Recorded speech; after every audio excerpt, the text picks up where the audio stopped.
नमस्कार आप सभी साथियों का। तो कैसे हैं आप सभी लोग। उम्मीद है सभी स्वस्थ होंगे, अच्छे होंगे।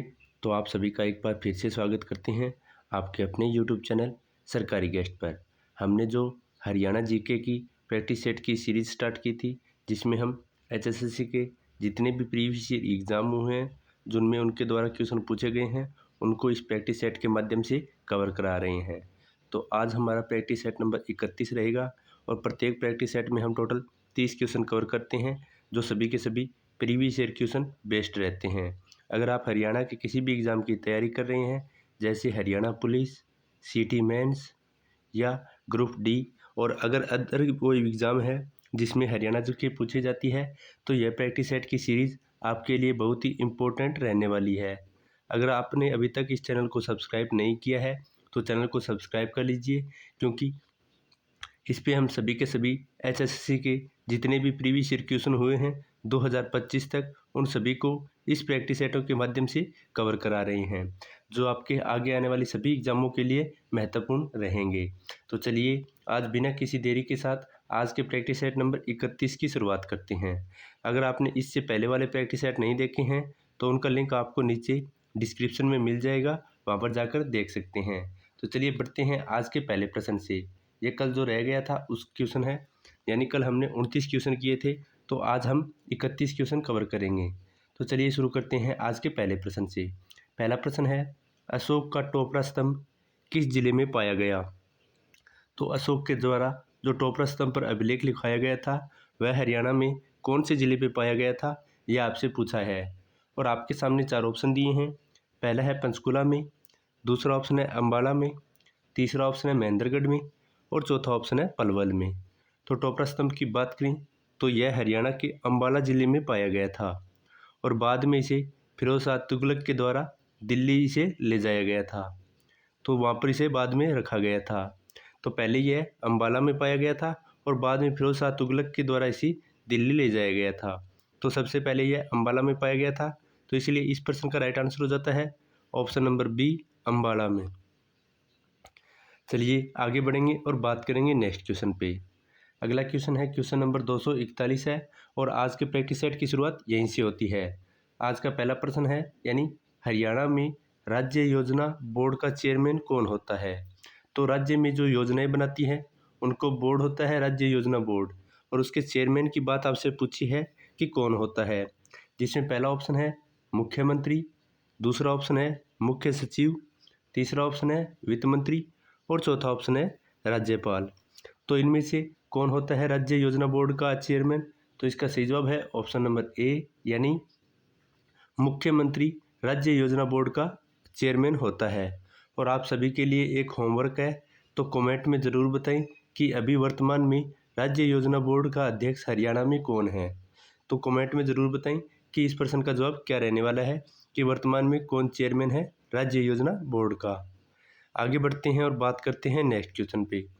अगला क्वेश्चन है, महाभारत के समय हरियाणा प्रदेश को किस नाम से संबोधित किया गया था।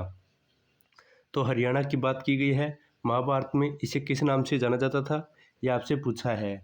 आपके सामने चार ऑप्शन है।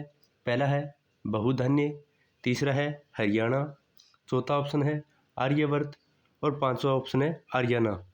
तो हरियाणा प्रदेश को महाभारत काल में बहुधन्य नाम से जाना जाता था, जिसका अर्थ होता था संपन्न भूमि, यानी संपन्न जो भूमि हुआ करती थी उत्पादन के लिए उसे, या अत्यधिक धन के कारण इसे बहुधन्य के नाम से जाना गया था। तो इस प्रश्न का राइट आंसर हो जाएगा ऑप्शन नंबर ए, बहुधन्य या बहुधन्यक। यह भी इसका राइट आंसर हो जाता है। आगे बढ़ते हैं और बात करते हैं नेक्स्ट क्वेश्चन पे। अगला क्वेश्चन क्वेश्चन नंबर 243 है। पूछा है, मुझे तो संपूर्ण भारत की भूमि चाहिए, यह कथन किसका था। तो मुझे तो संपूर्ण भारत की भूमि चाहिए, यह कथन किसके द्वारा दिया गया था, यानी कौन से वो स्वतंत्रता सेनानी थे जिन्होंने यह कथन दिया था। पहला ऑप्शन है लोकमान्य तिलक, दूसरा ऑप्शन है श्री राम शर्मा, तीसरा ऑप्शन है नेकीराम शर्मा, और चौथा ऑप्शन है छोटू राम। तो यह कथन नेकीराम शर्मा के द्वारा दिया गया था। इस प्रश्न का राइट आंसर हो जाता है ऑप्शन नंबर सी, यानी पंडित नेकीराम शर्मा के द्वारा मुझे तो संपूर्ण भारत की भूमि चाहिए यह कथन दिया गया था। तो आप सभी से एक होमवर्क का एक और क्वेश्चन पूछ रहा हूँ कि उनके द्वारा जो रोहतक से एक पत्रिका प्रकाशित की गई थी, उस पत्रिका का क्या नाम था, जो कि साप्ताहिक पत्रिका थी। तो आप सभी कमेंट में ज़रूर बताएं कि उनके द्वारा कौन सी पत्रिका का यानी कौन सा समाचार पत्र था जिसका प्रकाशन रोहतक से किया गया था। तो कमेंट में इस प्रश्न का जवाब ज़रूर दें ताकि आपकी तैयारी अच्छी हो सके। जितने क्वेश्चन आप अपने से करेंगे उतने ही आपके ज़्यादा चांस हैं अच्छी तैयारी हो जाने के। चलिए आगे बढ़ते हैं और बात करते हैं नेक्स्ट क्वेश्चन पे। अगला क्वेश्चन नंबर 244 है। पूछा है, गुरु तेग बहादुर शहादत देने समय दिल्ली जाते समय रास्ते में 13 दिन किस पवित्र स्थान पर रुके थे। यानी जो सिखों के 9वें गुरु हैं गुरु तेग बहादुर, जब शहादत देने के लिए दिल्ली जा रहे थे तो रास्ते में वे कौन से पवित्र स्थान पर 13 दिन रुके थे, ये आपसे पूछा है। और आपके सामने 4 ऑप्शन है। पहला है गुरुद्वारा लाखन माजरा, दूसरा ऑप्शन है गुरुद्वारा रोहतक, तीसरा ऑप्शन है मंजी साहिब रोहतक और चौथा ऑप्शन है गुरुद्वारा महम। तो इस प्रश्न के सही जवाब की बात करें तो इसका सही जवाब हो जाता है ऑप्शन नंबर ए, यानी गुरुद्वारा लाखन माजरा पर सिखों के 9वें गुरु गुरु तेग बहादुर 13 दिनों तक रुके थे। तो इसकी बात करें यह हरियाणा में कहाँ पर स्थित है, तो यह हरियाणा में रोहतक में जींद व रोहतक राजमार्ग पर स्थित है। यह भी आपको ध्यान रखना है। तो इस प्रश्न का राइट आंसर हो जाता है ऑप्शन नंबर ए, यानी गुरुद्वारा लाखन माजरा स्थान पर वह रुके थे। और गुरुद्वारा लाखन माजरा को गुरुद्वारा मंजी साहिब भी कहा जाता है, यह भी आपको ध्यान रखना है। चलिए आगे बढ़ेंगे और बात करेंगे नेक्स्ट क्वेश्चन पे। अगला क्वेश्चन नंबर 245 है। पूछा है, गोला बारूद बक्सों का उत्पादन हरियाणा में कहाँ पर होता है। तो गोला बारूद के जो बक्सों का निर्माण होता है वह हरियाणा में कहाँ पर होता है, यह आपसे पूछा है। और आपके सामने 4 ऑप्शन है। पहला है यमुनानगर में, दूसरा ऑप्शन है कुरुक्षेत्र में, तीसरा ऑप्शन है पानीपत में और चौथा ऑप्शन है हिसार में। तो गोला बारूद बक्सों के उत्पादन की बात करें तो इनका निर्माण हरियाणा में यमुनानगर स्थान पर किया जाता है। तो इस प्रश्न का राइट आंसर हो जाता है ऑप्शन नंबर ए, यमुनानगर में। आगे बढ़ते हैं, इम्पोर्टेंट लगा लीजिए। बहुत सारे एग्जामों में यही क्वेश्चन बार बार पूछा जाता है कि हरियाणा राज्य में जो राजपूती ढंग की बड़ी पगड़ी होती है उसे क्या कहते हैं। तो हरियाणा में राजपूती ढंग की बड़ी पगड़ी को किस नाम से जाना जाता है, यह आपसे पूछा है। और आपके सामने 4 ऑप्शन हैं, जिसमें पहला ऑप्शन है साफा, दूसरा ऑप्शन है टोपी, तीसरा ऑप्शन है पाग और चौथा ऑप्शन है दोहरा। तो इसमें से राजपूती ढंग की बड़ी पगड़ी को पाग के नाम से जाना जाता है। तो इस प्रश्न का राइट आंसर हो जाता है ऑप्शन नंबर सी, पाग। वहीं साफा की बात करें तो यह सैनिकों के रूप में जो पगड़ी होती है उसे साफा के नाम से जाने जाते हैं। यानी सैनिकों के ढंग की जो पगड़ी होती है उसे हम साफा बोलते हैं। और राजपूती ढंग की बड़ी पगड़ी को पाग कहा जाता है। इस प्रश्न का राइट आंसर रहेगा ऑप्शन नंबर सी। चलिए आगे बढ़ते हैं और बात करते हैं नेक्स्ट क्वेश्चन पे। अगला क्वेश्चन है, पूछा है कि सरस्वती वाइल्ड लाइफ सेंचुरी को अन्य किस नाम से जाना जाता है। तो सरस्वती वाइल्ड लाइफ सेंचुरी की बात करें तो इसे अन्य किस नाम से जाना जाता है, यह आपसे पूछा है। और आपके सामने 4 ऑप्शन है। पहला ऑप्शन है सोनसर जंगल, दूसरा ऑप्शन है कलेसर जंगल, तीसरा ऑप्शन है बुरसेदा और चौथा ऑप्शन है वीर शिकारगढ़।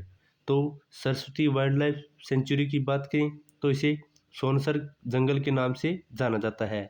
और आप सभी के लिए एक होमवर्क और दे रहे हैं, तो आप सभी बताइए कि Saraswati wild life sanctuary Haryana के कौन से ज़िले में स्थित है और जिसे सोनसर जंगल के नाम से जाना जाता है। तो कमेंट में ज़रूर बताना है कि इसका राइट आंसर क्या रहने वाला है। चलिए आगे बढ़ लेते हैं और बात करते हैं नेक्स्ट क्वेश्चन पे। अगला क्वेश्चन है कि वीर चक्र प्राप्त सैनिकों को कितनी राशि प्रदान की जाती है। तो वीर चक्र जो सैनिक होते हैं उन्हें कितनी राशि प्रदान की जाती है, यह आपसे पूछा है। पहला ऑप्शन है 5 लाख, दूसरा ऑप्शन है 10 लाख, तीसरा ऑप्शन है 12 लाख, चौथा ऑप्शन है 15 लाख। तो इनमें से कौन सी राशि प्रदान की जाती है, यह आपसे पूछा है। तो वीर चक्र की बात करें तो इसमें सैनिकों को 10 लाख की राशि प्रदान की जाती है। इस प्रश्न का राइट आंसर हो जाएगा ऑप्शन नंबर बी, 10 लाख की राशि प्रदान की जाती है। आगे बढ़ेंगे और बात करेंगे नेक्स्ट क्वेश्चन पे। नेक्स्ट क्वेश्चन है क्वेश्चन नंबर 249 पूछा है प्रथम आर्य समाज की इकाई की स्थापना हरियाणा में कहाँ पर हुई थी। तो प्रथम आर्य समाज की जो इकाई की स्थापना हुई थी उसकी स्थापना हरियाणा में कहाँ पर की गई थी, यह आपसे पूछा है। और आपके सामने चार ऑप्शन दिए हैं। पहला ऑप्शन है रोहतक में, दूसरा ऑप्शन है हिसार में, तीसरा ऑप्शन है रेवाड़ी में और चौथा ऑप्शन है भिवानी में। तो प्रथम आर्य समाज की बात करें जिसकी स्थापना हरियाणा के रेवाड़ी में की गई थी। इस प्रश्न का राइट आंसर है ऑप्शन नंबर सी, रेवाड़ी में प्रथम आर्य समाज की इकाई की स्थापना की गई थी। आगे बढ़ेंगे और बात करेंगे नेक्स्ट क्वेश्चन पे। अगला क्वेश्चन है क्वेश्चन नंबर 250 पूछा है कि मामू भांजा की प्रसिद्ध मज़ार किस जिले में स्थित है। तो मामू भांजा की प्रसिद्ध मज़ार की बात करें तो हरियाणा में कहाँ पर स्थित है, यह आपसे पूछा है। तो ऑप्शन है रोहतक में, दूसरा ऑप्शन है पानीपत में, तीसरा ऑप्शन है करनाल में और चौथा ऑप्शन है सोनीपत में। तो मामू भांजा की प्रसिद्ध मज़ार की बात करें तो यह हरियाणा के सोनीपत ज़िले में स्थित है। इस प्रश्न का राइट आंसर हो जाता है ऑप्शन नंबर डी, सोनीपत में। चलिए आगे बढ़ते हैं और बात करते हैं नेक्स्ट क्वेश्चन पे। अगला क्वेश्चन है कि कैक्टस गार्डन जो कि एशिया का सबसे बड़ा कैक्टस गार्डन है राज्य में कहाँ पर स्थित है। तो कैक्टस गार्डन की बात करें जो कि एशिया का सबसे बड़ा कैक्टस गार्डन माना जाता है वह हरियाणा के कौन से ज़िले में स्थित है, यह आपसे पूछा है। और आपके सामने चार ऑप्शन है। पहला है पंचकुला में, दूसरा ऑप्शन है कैथल में, तीसरा ऑप्शन है फरीदाबाद में और चौथा ऑप्शन है गुड़गांव में। तो कैक्टस गार्डन की बात करें तो यह हरियाणा के पंचकुला ज़िले में स्थित है। इस प्रश्न का राइट आंसर हो जाता है ऑप्शन नंबर ए, पंचकुला। चलिए आगे बढ़ते हैं और बात करते हैं नेक्स्ट क्वेश्चन पे। आगे आपसे एक उपन्यास पूछा है। उपन्यास का नाम है मेहंदी रचे हाथ। यह उपन्यास किस लेखक के द्वारा लिखा गया है, यानी इसके लेखक कौन है, यह आपसे पूछा है। और आपके सामने चार ऑप्शन है। पहला ऑप्शन है मोहन चोपड़ा के द्वारा, दूसरा ऑप्शन है कृष्ण बत्सल के द्वारा, तीसरा ऑप्शन है रमेश चंद्र जैन के द्वारा और चौथा ऑप्शन है मधुकांत के द्वारा। तो मेहंदी रचे हाथ के उपन्यास की बात करें तो यह रमेश चंद्र जैन के द्वारा लिखा गया एक उपन्यास है। इस प्रश्न का राइट आंसर हो जाता है ऑप्शन नंबर सी, रमेश चंद्र जैन। आगे बढ़ेंगे और बात करेंगे नेक्स्ट क्वेश्चन पे। अगला क्वेश्चन है पूछा है सखी योजना महिला तथा बाल विकास विभाग द्वारा किस उद्देश्य से शुरू की गई थी। तो सखी योजना की बात करें जो कि महिला एवं बाल विकास विभाग द्वारा शुरू की गई थी तो इसका उद्देश्य क्या था, यह आपसे पूछा है। और आपके सामने चार ऑप्शन दिए हैं। पहला ऑप्शन है बाल कल्याण के लिए, दूसरा ऑप्शन है पीड़ित महिलाओं के लिए, तीसरा ऑप्शन है महिला एवं बाल सुरक्षा के लिए और चौथा ऑप्शन है महिलाओं के लिए सुरक्षा। तो इसका मुख्य उद्देश्य की बात करें तो इसका सही जवाब हो जाता है ऑप्शन नंबर बी, यानी पीड़ित महिलाओं के भला यानी उसकी सहायता के लिए इसका विभाग का यानी इस योजना का शुरू किया गया था। इसका राइट आंसर रहता है ऑप्शन नंबर बी, पीड़ित महिलाओं के हेल्प के लिए सखी योजना की शुरुआत महिला एवं बाल विकास विभाग द्वारा की गई थी। चलिए आगे बढ़ते हैं और बात करते हैं नेक्स्ट क्वेश्चन पे। अगला क्वेश्चन है क्वेश्चन नंबर 254 है। पूछा है हरियाणा का पहला राष्ट्रीय समाचार पत्र कौन सा है। तो हरियाणा के पहले राष्ट्रीय समाचार पत्र की बात करें तो इनमें से कौन सा है, यह आपसे पूछा है। और आपके सामने चार ऑप्शन दिए हैं। पहला ऑप्शन है दैनिक ट्रिब्यून, दूसरा ऑप्शन है दैनिक जागरण, तीसरा ऑप्शन है दैनिक हरिभूमि और चौथा ऑप्शन है जनसभा। तो पहले राष्ट्रीय समाचार पत्र की बात करें तो इसका राइट आंसर हो जाता है ऑप्शन नंबर सी, दैनिक हरिभूमि।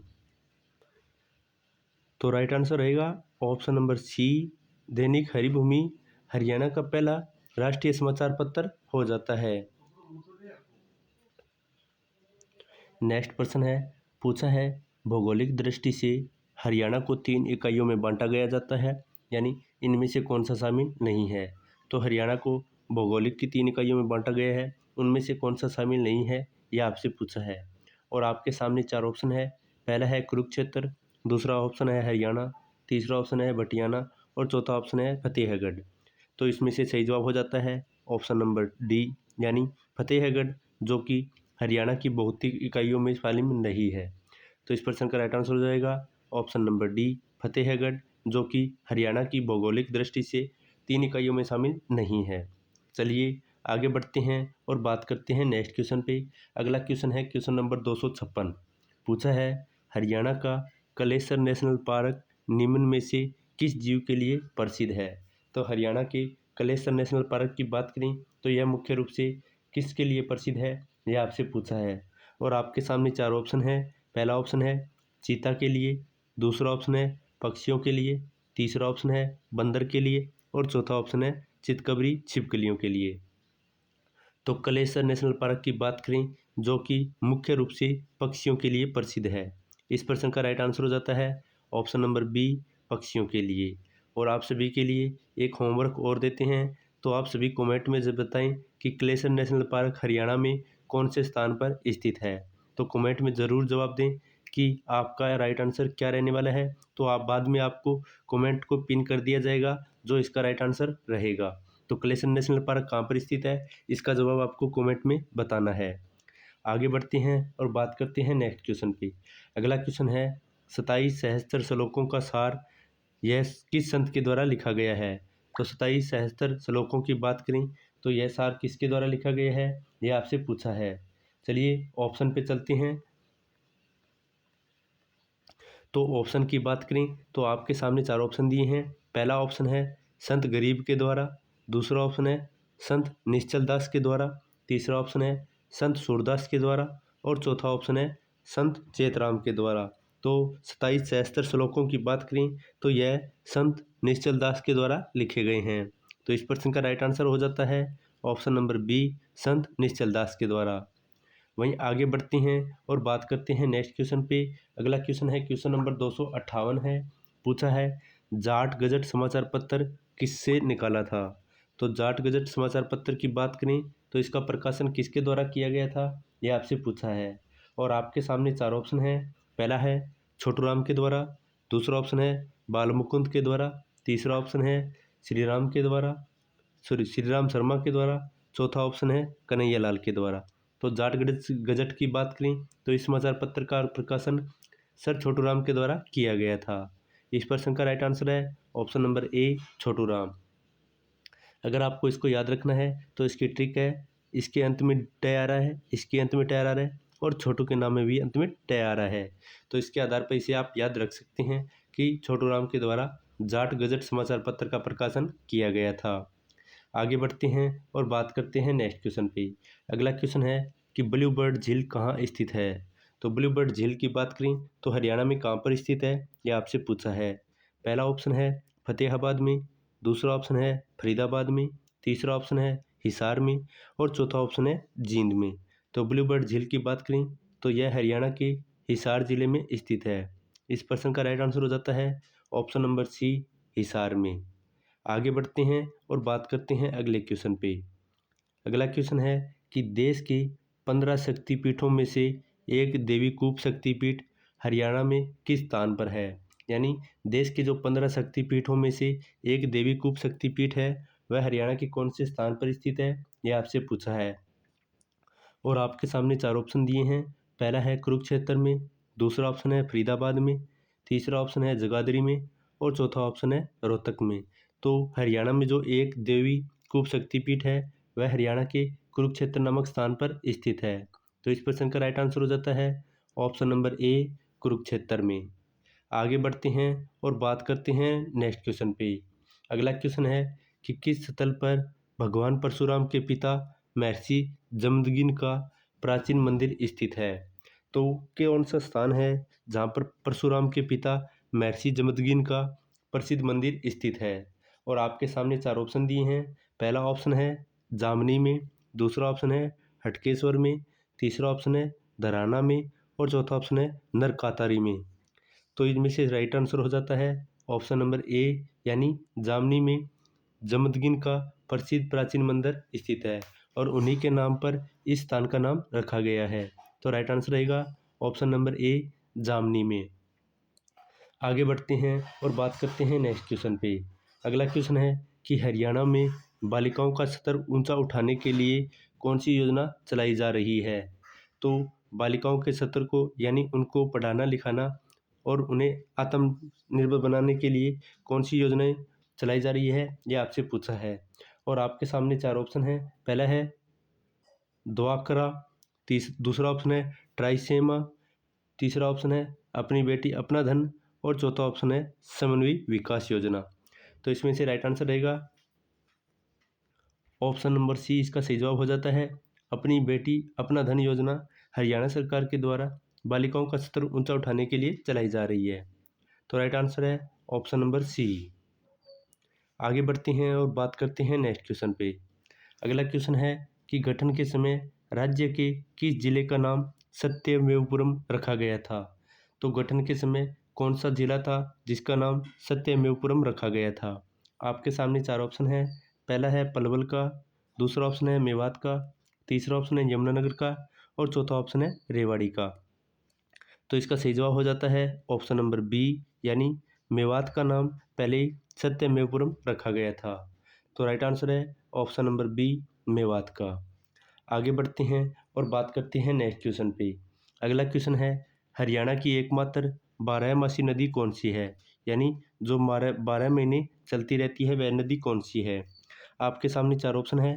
पहला है मारकुंडा, दूसरा ऑप्शन है यमुना, तीसरा ऑप्शन है कौशल्या और चौथा ऑप्शन है घग्गर नदी। तो बारहमासी नदी की बात करें तो एकमात्र 12 नदी जो कि यमुना नदी है, जो कि हरियाणा में प्रवाहित होती है। तो इसका राइट आंसर हो जाएगा ऑप्शन नंबर बी, यमुना नदी, जो कि बारहमासी नदी मानी गई है। आगे बढ़ते हैं और बात करते हैं नेक्स्ट क्वेश्चन पे। अगला क्वेश्चन है कि गुरु द्रोणाचार्य से संबंधित शहर कौन सा है। तो गुरु द्रोणाचार्य से संबंधित शहर की बात करें जिनका नाम गुरु द्रोण के नाम पर रखा गया है, वह कौन सा शहर है, यह आपसे पूछा है। और आपके सामने 4 ऑप्शन दिए हैं, जिसमें पहला ऑप्शन है रेवाड़ी, दूसरा ऑप्शन है पानीपत, तीसरा ऑप्शन है गुड़गांव और चौथा ऑप्शन है फरीदाबाद। तो गुरु द्रोण से संबंधित शहर की बात करें तो वह हो जाता है गुड़गांव, जिसका अब नाम बदलकर गुरुग्राम रख दिया गया है। आगे बढ़ते हैं और बात करते हैं नेक्स्ट क्वेश्चन पे। तो अगले क्वेश्चन की बात करें तो अगला क्वेश्चन रहने वाला है क्वेश्चन नंबर 266, जिसमें पूछा है कि हरियाणा का कौन सा जिला चावल का कटोरा नाम से जाना जाता है। यानी चावल का कटोरा या धान का कटोरा दोनों एक ही शब्द हैं, यह कौन से जिले को कहा जाता है, यह आपसे पूछा है। और आपके सामने 4 ऑप्शन दिए हैं। पहला ऑप्शन है करनाल को, दूसरा ऑप्शन है भिवानी को, तीसरा ऑप्शन है पानीपत को और चौथा ऑप्शन है अम्बाला को। तो चावल का कटोरा व धान का कटोरा मुख्य रूप से करनाल जिले को कहा जाता है। तो इसका राइट आंसर हो जाता है ऑप्शन नंबर ए, करनाल को। आगे बढ़ते हैं और बात करते हैं नेक्स्ट क्वेश्चन पे। अगला क्वेश्चन है कि डू नृत्य को कब पहली बार गणतंत्र दिवस समारोह पर प्रदर्शित किया गया था। तो डू नृत्य की बात करें जो कि हरियाणा में पहली बार गणतंत्र दिवस समारोह पर कब किया गया था, यानी कौन से सन में किया गया था, यह आपसे पूछा है। काफ़ी इंपॉर्टेंट क्वेश्चन है, ऐसे क्वेश्चन बहुत ही कम देखने को मिलते हैं और ये हार्ड क्वेश्चन माने जाते हैं। तो बात करें डू नृत्य की तो यह पहली बार कौन से गणतंत्र दिवस पर मनाया गया था, यह आपसे पूछा है। पहला ऑप्शन है वर्ष 1969 में, दूसरा ऑप्शन है वर्ष 1972 में, तीसरा ऑप्शन है वर्ष 1974 में और चौथा ऑप्शन है वर्ष 1976 में। तो डू नृत्य की बात करें सबसे पहले वर्ष 1969 के गणतंत्र दिवस पर इसका प्रदर्शन किया गया था। तो इस प्रश्न का राइट आंसर है ऑप्शन नंबर ए, यानी वर्ष 1969 में। आगे बढ़ते हैं और बात करते हैं अगले क्वेश्चन पे। अगला क्वेश्चन है जिसमें पूछा है कि राज्य के किस नगर में बाबा शाह कलाम की मज़ार स्थित है, बाबा शाह कमाल की मज़ार स्थित है, यह आपसे पूछा है। और आपके सामने 4 ऑप्शन है। पहला है कैथल में, दूसरा ऑप्शन है गोहाना में, तीसरा ऑप्शन है थानेसर में और चौथा ऑप्शन है इनमें से कोई नहीं। तो बाबा शाह कमाल की मज़ार की बात करें तो हरियाणा के कैथल ज़िले में स्थित है। इसका राइट आंसर हो जाता है ऑप्शन नंबर ए, कैथल में स्थित है। आगे बढ़ते हैं और बात करते हैं नेक्स्ट क्वेश्चन पे। और अगला क्वेश्चन है क्वेश्चन नंबर 269। पूछा है हरियाणा की सर्वाधिक उत्पादन वाली 2 कृषि किस्म कौन सी है, यानी 2 कृषि फसलों के बारे में बताना है जो कि सर्वाधिक उत्पादन देती है, यानी उसका उत्पादन सबसे ज़्यादा हरियाणा में होता है। और आपके सामने 4 ऑप्शन हैं। पहला है गेहूँ एवं कपास, दूसरा है गेहूँ एवं चावल, तीसरा ऑप्शन है गेहूँ एवं तिलहन और चौथा ऑप्शन है चावल एवं गेहूँ। तो आपके सामने राइट आंसर हो जाता है ऑप्शन नंबर सी, यानी गेहूँ एवं तिलहन दोनों हरियाणा में सर्वाधिक उत्पादन होने वाली दो कृषि फसलें हैं। तो इस प्रश्न का राइट आंसर है ऑप्शन नंबर सी, गेहूँ एवं तिलहन। काफ़ी बच्चे इसका आंसर बी करेंगे, जो कि गलत हो जाएगा, क्योंकि एचएससी के द्वारा इसका right answer option number C को माना गया है। चलिए बात करते हैं आज के अंतिम क्वेश्चन और क्वेश्चन नंबर 270 की। क्वेश्चन है कि हरियाणा डिस्टिलरी की स्थापना कब की गई थी। तो हरियाणा डिस्टिलरी की बात करें तो उसकी स्थापना कब की गई थी, यानी कहाँ पर की गई थी, यह आपसे पूछा है। तो हरियाणा डिस्टिलरी की स्थापना की बात करें तो हरियाणा में कौन से स्थान पर की गई थी, यह आपसे पूछा गया है। और आपके सामने चार ऑप्शन है।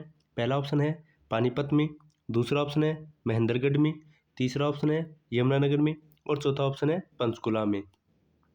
तो इसका राइट आंसर हो जाता है ऑप्शन नंबर सी, यानी हरियाणा के पंचकुला में, सॉरी पंचकुला में नहीं, हरियाणा के यमुनानगर में हरियाणा डिस्टिलरी की स्थापना की गई थी। तो इसका राइट आंसर हो जाता है ऑप्शन नंबर सी, यमुनानगर में। तो यह था आज का हमारा प्रैक्टिस सेट नंबर 31, जिसमें हमने टोटल 30 क्वेश्चनों को कवर किया है। तो कमेंट में आप ज़रूर बताएं कि आपके 30 में से कितने क्वेश्चन राइट हुए हैं और आपको यह सेशन हमारा कैसा लगा। उम्मीद है आपको सेशन पसंद आया है। अगर पसंद आया है तो इसको लाइक कर दीजिए और चैनल पर नए हैं तो चैनल को सब्सक्राइब कर लीजिए, क्योंकि आगे भी ऐसे ही प्रैक्टिस सेट आपको मिलते रहेंगे जब तक आपके एग्ज़ाम नहीं हो जाते। तो मिलते हैं एक नए सेशन के साथ, तब तक के लिए धन्यवाद। जय हिंद, जय भारत।